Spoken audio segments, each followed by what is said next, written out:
London की Oxford university और serum institute of India (SII) की ओर से विकसित किए जा रहे कोरोना टीके पर बड़ी बात सामने आई है। खबर है कि देसी दवा निर्माता कंपनी सीरम ने कोविड-19 महामारी के खिलाफ तैयार हो रहे टीके की कीमत निर्धारित कर दी है। इसके मुताबिक कंपनी का टीका निम्न और मध्यम आय श्रेणी में आने वाले देशों में महज $3 करीब 225 रुपये में उपलब्ध करवाया जाएगा। कोरोना वायरस की वैक्सीन तैयार करने के लिए दुनिया भर में 200 से ज़्यादा प्रोजेक्ट पर काम हो रहा है, जिनमें से 21 से ज़्यादा वैक्सीन क्लिनिकल ट्रायल में है। ऑक्सफोर्ड यूनिवर्सिटी की रिसर्च पर तैयार हुआ वैक्सीन भी इन्हीं में से एक है। यह वैक्सीन ह्यूमन ट्रायल के आखिरी दौर में है और भारत में इसे कोविशील्ड नाम से लॉन्च करने जा रही अग्रणी वैक्सीन निर्माता company Serum institute of India के दावे के मुताबिक जल्द ही यह लोगों के लिए उपलब्ध होगी। ऑक्सफोर्ड यूनिवर्सिटी के अलावा कंपनी नोवावैक्स की वैक्सीन का भी उत्पादन करेगी। भारत और निम्न आय वाले देशों के लिए इन दोनों वैक्सीन के 100 मिलियन यानी 10 करोड़ खुराक के उत्पादन का लक्ष्य रखा गया है। इसके लिए शुक्रवार को बहुत बड़ी साझेदारी हुई है।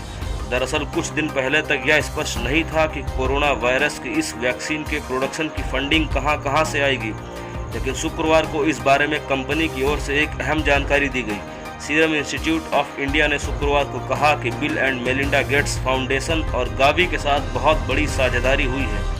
गावी का उद्देश्य public private global health partnership के तहत गरीब देशों में टीकाकरण अभियान को समर्थन और सहयोग करना है। यह Bill and Melinda Gates foundation का हिस्सा है। दरअसल Bill and Melinda Gates foundation भारतीय कंपनी सीरम इंस्टीट्यूट ऑफ इंडिया को 2 वैक्सीन, ऑक्सफोर्ड यूनिवर्सिटी और नोवावैक्स की वैक्सीन के उत्पादन में साझेदारी के तहत करीब $150 मिलियन की मदद करेगी। साझेदारी की शर्त के अनुसार पुणे स्थित इस कंपनी को प्रति खुराक $3 लागत आ सकती है। समझौते के तहत सीरम इंस्टीट्यूट को गेट्स फाउंडेशन द्वारा वैक्सीन अलायंस के माध्यम से यह मदद प्राप्त होगी। भारत और निम्न आय वाले देशों के लिए कोरोना वैक्सीन की 100 मिलियन खुराक तैयार करने और इसके वितरण में तेजी लाने के लिए यह साझेदारी की गई है। Bill and Melinda Gates foundation को अपने स्ट्रेटेजिक इन्वेस्टमेंट फंड का उपयोग करते हुए सीरम इंस्टीट्यूट को अपफ्रंट कैपिटल देगा, ताकि उन्हें वैक्सीन की उत्पादन क्षमता बढ़ाने में मदद मिल सके। एक बार वैक्सीन फाइनल हो कि इसका उत्पादन शुरू कर दिया जाएगा। खबरों के मुताबिक साल 2021 की पहली छमाही में भारत और अन्य देशों में वितरण के लिए बड़े पैमाने पर उत्पादन किया जाएगा।